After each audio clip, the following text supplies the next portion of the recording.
I want to welcome back Sean Patel, who is the founder and CEO of Prep Expert. He's a Shark Tank entrepreneur making a deal with Mark Cuban back in 2016. And he's also a board certified dermatologist who received a perfect score on his SAT. Sean, welcome back. How you doing today?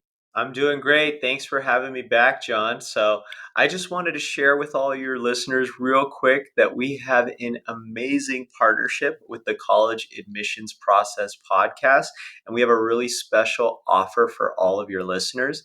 So, for any listener who wants to enroll their student into one of our Prep Expert SAT courses, ACT courses, or one-on-one tutoring programs, you can get 30% off just for being a listener of the College Admissions Process podcast. All you need to do is put in the promo code College Talk, one word, just College Talk, and that'll give you 30% off all Prep Expert SAT courses, ACT courses, or one-on-one tutoring packages. Make sure you use the link in the show notes of the College Admissions Process podcast. Thank you, Sean. We really appreciate it. To our listeners, as an affiliate partner with Prep Expert, I want to be transparent with you that for every purchase made using our coupon code, which is College Talk, the College Admissions Process podcast will receive a small commission from Prep Expert. But rest assured that we only promote programs that we believe in and feel would benefit our listeners. So whether you're preparing for the SAT, ACT, or need a one-on-one tutor, Prep Expert has the tools and expertise to help you. For more information, please see the Prep Expert affiliate partnership link in the show notes. And now, let's get back to the show. Welcome to the CAP, the College Admissions Process podcast. I am your host, John Durante, and it gives me great pleasure to introduce to you today Alexandra Landry, who's the Assistant Director of Admissions at the University of Tampa. Alexandra, thank you so much for being here today. How are you? I'm good, John. Thank you so much for having me. I really appreciate it. It is our pleasure. So, Alexandra, let's get right to it. Why don't you tell us, what is it about the University of Tampa that makes it so appealing for so many students to want to apply and ultimately attend? I think first and foremost, the location is really hard to compete against. Being right in downtown Tampa, Florida, we have a beautiful campus. We're close to the beaches. We've got some champion teams right now, our sports teams. So just given our location, I would say that's probably the number one draw for our students. And then of course the academic side of things, the athletics, the opportunities that our students have, the resources we have for our students. There's so much that students can get out of the University of Tampa. You could probably find it elsewhere, but where could you find that with palm trees and the Tampa Bay Buccaneers as well and Tom Brady? Absolutely. So why don't you tell us, Alexandra, how many applications do you actually review a year, and do you represent a specific region? Yes, definitely. So this year we had a record year. I got notice this morning that we had almost 49,000 applications come into the University of Tampa this year, which is a record for us. Last year we only had 35,000. So definitely growing in popularity, which we're very proud about and very lucky to experience. I myself, I work with students from Long Island and the boroughs in New York. So I definitely have one of the really fun areas to work with. For sure. And Alexandra, can you walk us through the process of how you evaluate so many applications? In other words, are there teams of people representing different regions? If so, how many applications is each group reviewing? These are questions that parents and students love to hear about. Absolutely, yes. So we do have a team of probably about a dozen admissions counselors. Each one has their own territory, whether it be different states, different counties within Florida. We all kind of break it up a little bit differently, especially compared to other colleges and universities. But we do each work with our own student population. I myself had about a little over 3,000 applications from my New York territory. Wow. As far as the evaluation process goes, what's unique about Tampa is we actually have our own evaluation team. So something different to UT compared to other schools is our admissions counselors don't actually do the reading of the applications. We're not the ones making those decisions. We have an evaluation team who is actually sitting down and reading your applications, looking over your transcripts, and they're the ones who ultimately make the decisions along with the admissions committee team. So it's a kind of a team process. Of course, we are the middlemen. So if we need anything in a student's application, we will be the ones reaching out to you. We're also the ones who have the pleasure of getting to let you know that you are accepted. So it's very much a team process here at UT. Well, we appreciate that insight. And let's talk about the freshman class. Could you share with us what is their average profile? Absolutely. So this year we saw an average of an unweighted 3.5 for GPA, and then we are test optional. So last year our averages were about an 1180 for the SAT and a 24 for the ACT. This year, because we're borderline test blind, we did officially go test optional this year. It's not the numbers, I don't have them per se, but it is also something that personally I'm no longer tracking. And do you use students' high school GPAs as indicated on their transcripts, or do you recalculate them using your own metrics?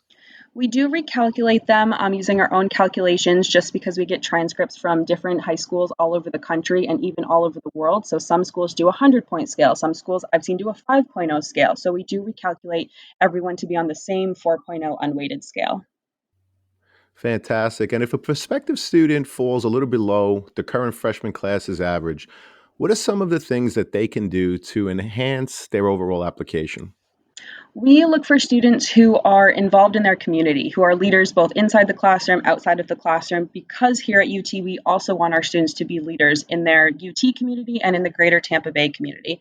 So, whether you are involved in sports, community service, if you have a job, anything that you are involved in, both inside or outside of school, definitely highlight that on your application because that is just as important as your grades are. Understood. And Alexandra, early action, of course, is non binding. And if you apply as such, the entire application for the University of Tampa is due by November 15th. Are there any benefits to applying early action, such as more scholarship opportunities?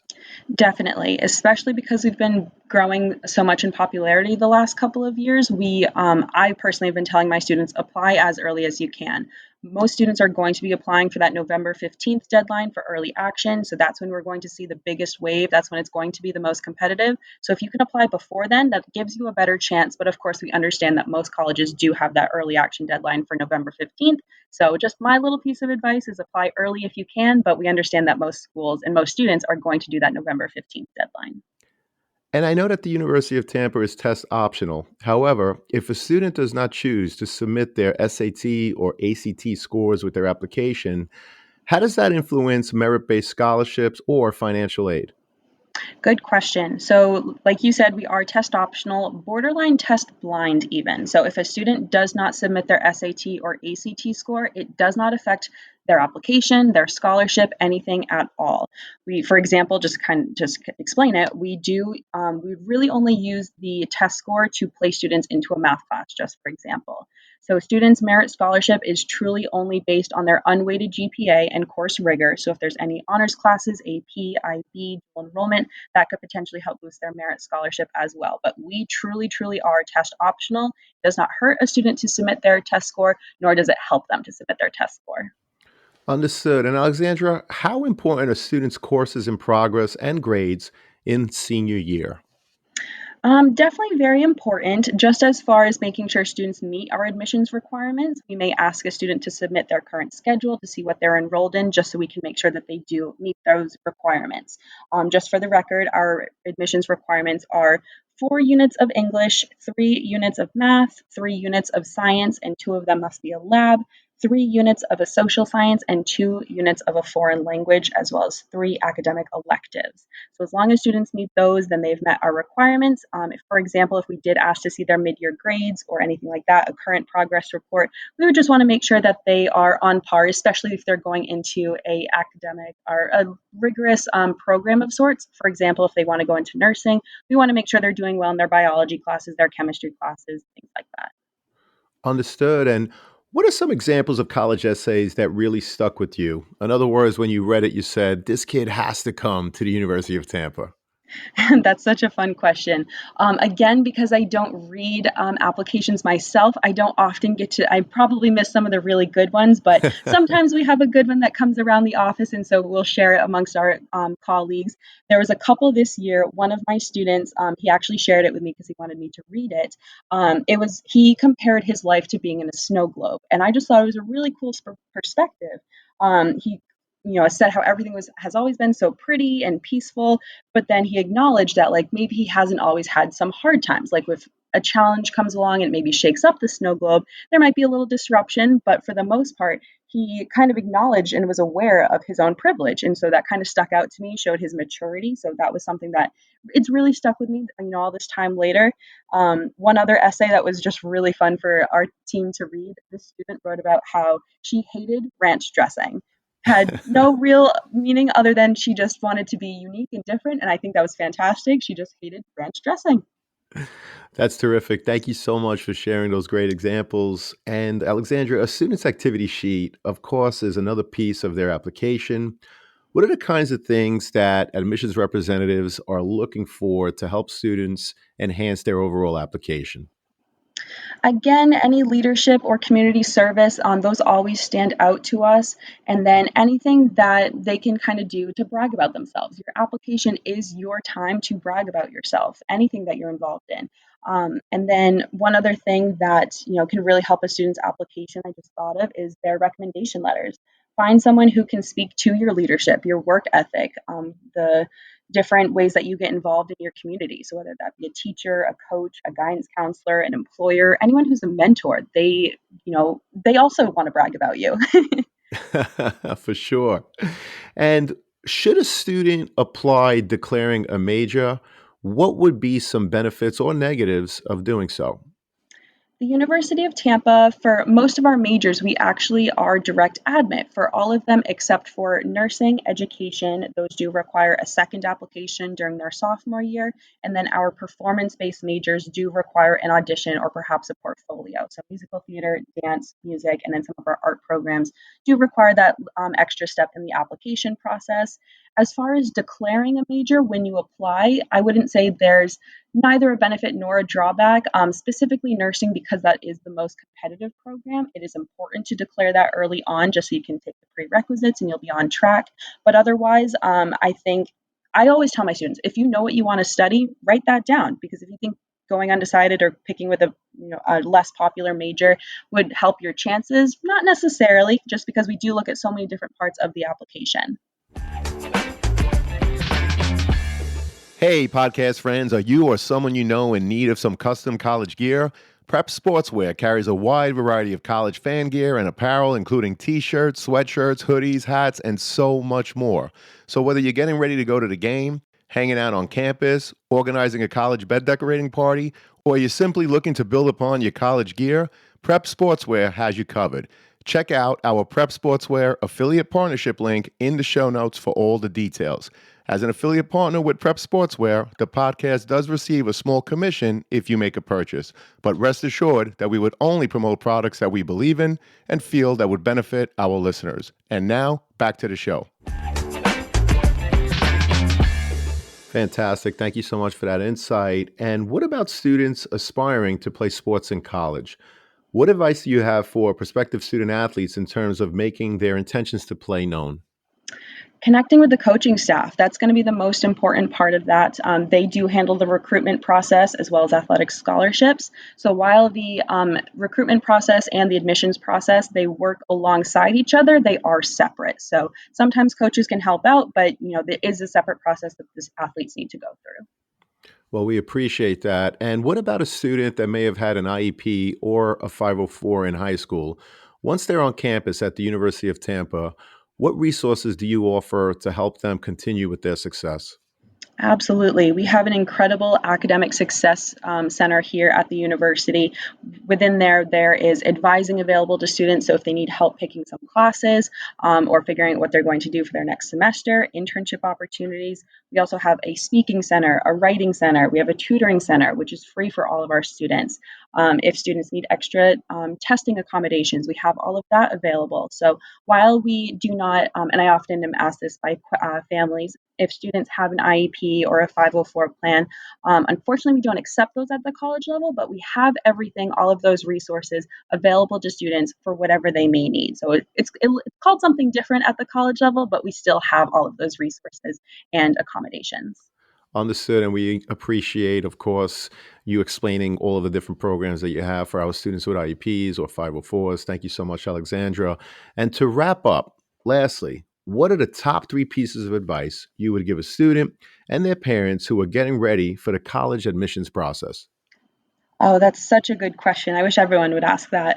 First and foremost, I think that visiting the schools that you are, one, applying to, but once you get accepted, make it a point to try and go visit that school if possible. If you can't come all the way down to Florida or maybe some of those other schools that are far away, a lot of us are now offering virtual information sessions, virtual tours, whether it be recorded or some other form of virtual. But that's definitely something, based in the last couple of years, we've been able to explore and definitely have a lot of those options. Another really important thing is keep in touch with your admissions counselor. At least here at Tampa, like I said, we don't review your application, so we're not the ones making your final decision, but we do help you along the process. We are here from the day that you submit your application until the day that you move on to campus. So we will get to know each other pretty well. So if you have any questions, that's what we're here for. We are here to help you through that entire process. And then my last piece of advice for the parents is to let your students own this process. This is their process. I know it's going to be a little overwhelming, especially if it's the first student in your family going away to college, but try to let them, spread their wings and do it on their own. Of course, you're going to be there to catch them if they fall, but that's what we are here for as well. So it's very much a family next chapter, but I really love when I see my students taking the initiative and reaching out to me and, kind of, like I said, making this their own process. Well, Alexandra, thank you so much. It was so great having you here. We really appreciate you giving of your time and sharing your expertise. This is an excellent episode that I know will help a lot of students and their parents. I hope to have you on the show again. Thank you so much. Thank you, John. I really appreciate it. I hope to see you soon in New York. It'll be my pleasure. Thanks again.